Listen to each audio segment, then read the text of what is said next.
Am I Hungry? Part 3.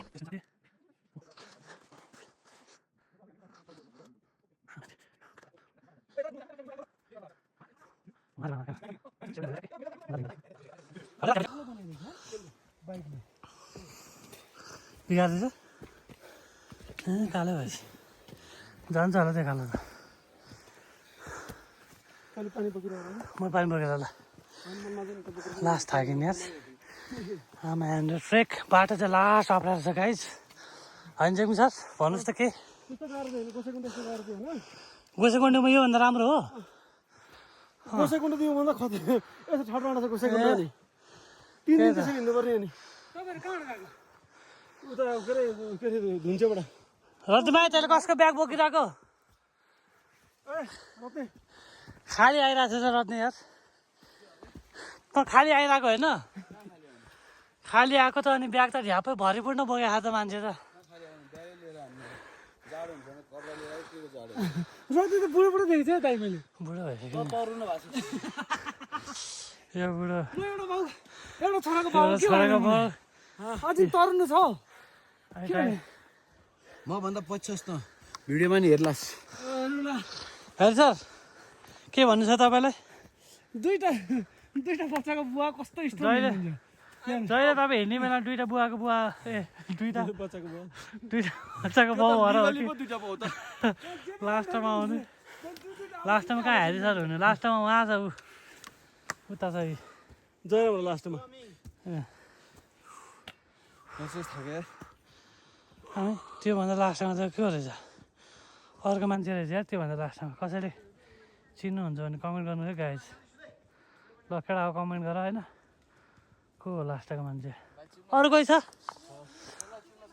लास्टमा अरू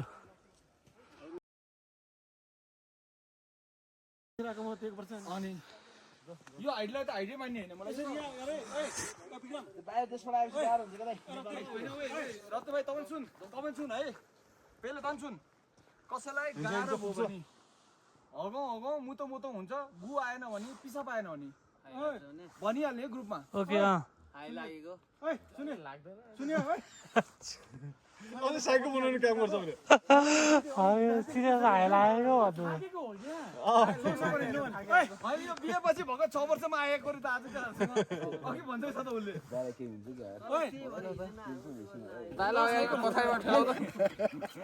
फेरि जाला अलि विक्रमलाई भयो नि त बोकेर त झार्नुहुन्थ्यो साला यत्रो भैँसीलाई हेर्न फेरि पेले तल के हुन विक्रमलाई हुन्छ मलाई तपाईँले त पहिले माथि पुग्छ अनि त्यसपछि हिँड्ने हामी होइन त्यसपछि मिल्छ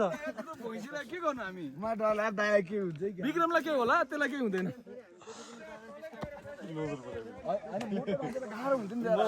लोदर चाहिँ नभए लोद ओके ओके उपेन्द्र साथी माथि पुगिसक्यो ल माथि डाँडामा उपेन्द्र साथी सबभन्दा फर्स्टमा त्यसपछि हामी पछि केटाहरू यो अगाडि नै आइसक्यो देख्नु मिलेन अब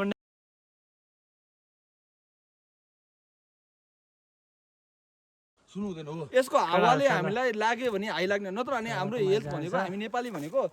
सरमा चढ्ने मान्छे हो यार लास्टमा हुन्छ ल प्राइस हुन्छ नि बिना अक्सिजन चाहिने मान्छे बन मान्छे त्यसलाई मैले झन् हाफ नलगा भने डन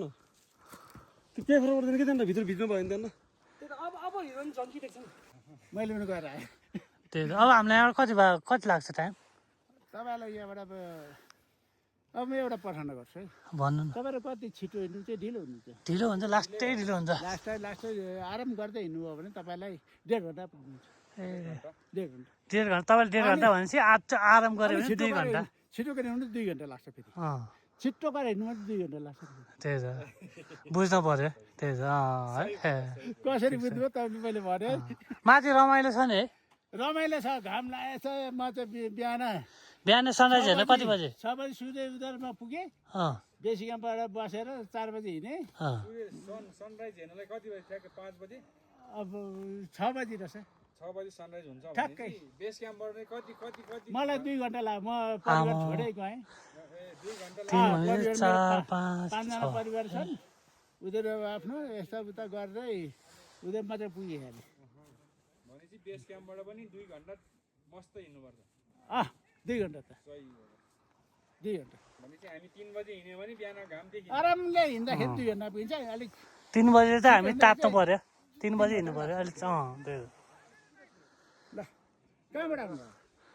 हामी काठमाडौँतिरबाट कुन ठाउँबाट बौद्ध कुमारीकाल ए बौद्ध कुमार मेरो 3 कुने हो हामी बौद्धबाट ए म 3 कुनेबाट 4 जना आउँदैछन् अब उनीहरूको बिस्तारै अब आउँछन् तपाईँ अब फेरि अगाडि जानु म बिस्तारै हिँड्छु अँ ओराउन्डको अलिक छिटो हिँड्नुपर्छ त्यही त अब बिस्तारै हिँड्नु अगाडि रेस गर्नु अनि उनीहरू दर्शन गरेर फ्यामिली आउँछन् अनि बिस्तारै जाने होइन हाम्रो स्वाभिमानी नेपाली कल्चर अनुसार हामीले अब भूभागलाई चाहिँ मध्यनजर लाएर त्यसलाई के कम छ के गर्नुपर्छ तपाईँहरू युवालेको खाँचो छ अँ त्यही त अफरोड छ खाल्टाङ छ नि त है अफरोड छ अब बुढापालालाई कष्ट छ अब गाडी आउँदा नि डेन्जर छ नि यो बाटो त तपाईँहरूलाई अब यताउता गाडी त अब उताबाट आउँदो रहेछ हामी त यताबाट आएको होइन उताबाट गाडी चाहिँ त्यो बोलेरो बेस क्याम्पमा ए जाँदो रहेछ ए डाइरेक्ट वहाँ माथि गाडी बेसमा जानु जाँदो ए मैले चाहिँ गाडी यही तल राखिरहेको छु ए सानो गाडी थियो बडा कष्टले छोराले ल्याइरहेछ नि ए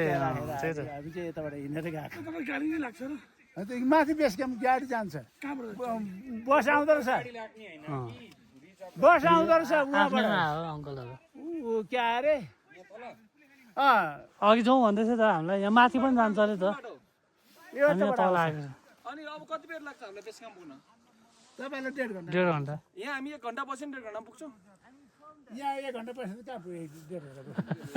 घन्टा गाडी चल्छ त्यो समय त आफैले मिलाउनु पर्छ त्यही त गाडी चल्छ जे चल्छ के चल्नु हामी गाडी भेट्छ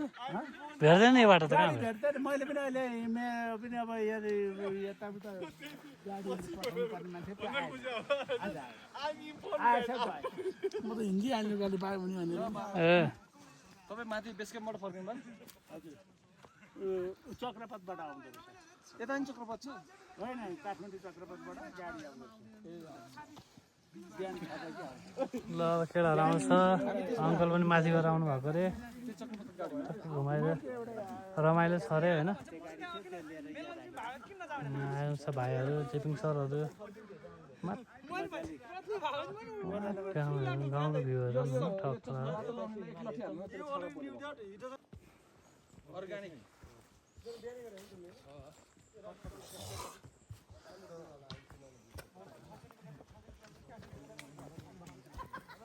एउटै त होला सबै होइन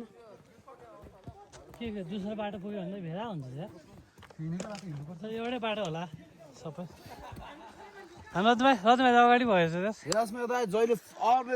उपेन्द्र सर सेकेन्ड ओ साथी अब म भिडियो खिच्नु थाल्यो भने त लास्टमा हिँड्दैछौँ हामी है साथीहरूलाई अलिक मोटो मान्छेलाई गाह्रो हुने रहेछ साथी त्यही भने हामी दुब्ला अगाडि हुन्छ टक्क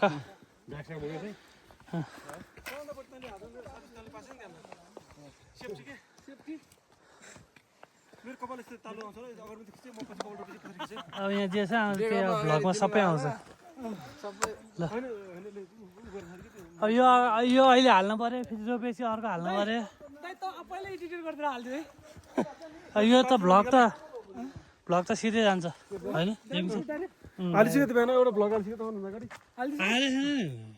जाँदै गएन नि नेटै चलेन त्यही त तिम्रो ब्यागमा के छ भने क्या मैले खोइ लास्टै सामानहरू ल्याएको छु म त खाली आएको हो यहाँ म त खाली आएको ल म ल ल